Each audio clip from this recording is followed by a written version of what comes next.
আসসালামু আলাইকুম রহমতুল্লাহি ওয়া বারাকাতুহু। চাল পরা, আয়না পরা, রুটি পরা, বাটি চালান, সরিষা পরা, ডিম পরা, জুতা পরা, এছাড়াও আরও যত পরা আছে, সমস্ত পরা থেকে বাঁচার উপায়। আসলে আমরা শয়তানের ধোকায় পড়ে অনেক কিছু করে ফেলি, কিন্তু আল্লাহ পাক রব্বুল আলামিন কিন্তু মাফ করেন। কিন্তু কবিরাজরা যে কাজ করে তারা হচ্ছে কুফরি কালাম করে।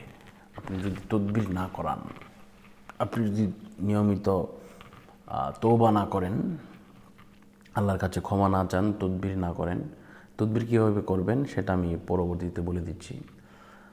তো প্রথম কথা হচ্ছে আপনাকে অবশ্যই তদবির করতে হবে। আর তদবিরটা কি?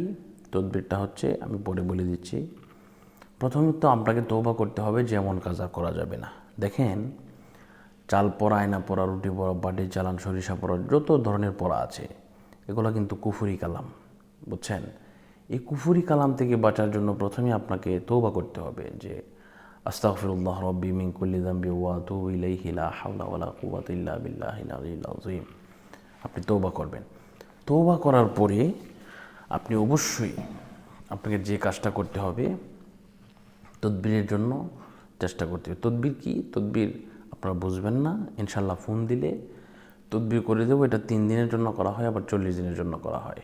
আপনি অবশ্যই আমাকে এই নাম্বারে ফোন দিবেন, 016-430-63744, ইমো অথবা হোয়াটসঅ্যাপে বা সরাসরি। আপনাদেরকে বলছি 100% কাজ হবে। আপনাকে কোনো কুফরি কালাম বা কোনো ধরনের জাদুটোনা কোনো কিছুই আপনাকে কোনো কিছু করতে পারবে না। ইনশাল্লাহ এমন পরামর্শ দেব আপনাকে, এমনভাবে করে দেব।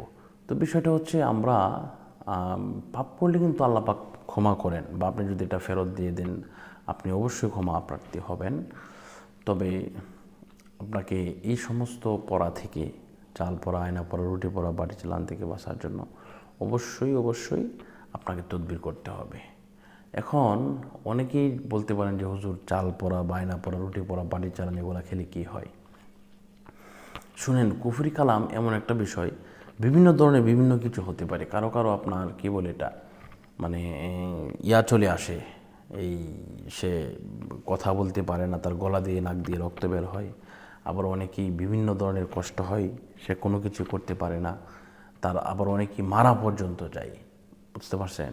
মানে এমন হয়ে যায় যে তার জীবন নাশ হয়ে যায়। তো এই বিষয়গুলো আমাদেরকে খেয়াল রাখতে হবে ইনশাল্লাহ। তো আপনাদেরকে বলছি, যদি যোগাযোগ করেন ইনশাল্লাহ নাম্বারে ফোন দিবেন, ইমো বা হোয়াটসঅ্যাপে যোগাযোগ করবেন। তো আজকের মতো এই পর্যন্তই। সকলের সুস্বাস্থ্য কামনা করছি, বিদায় নিচ্ছি। আসসালামু আলাইকুম রহমতুল্লাহ।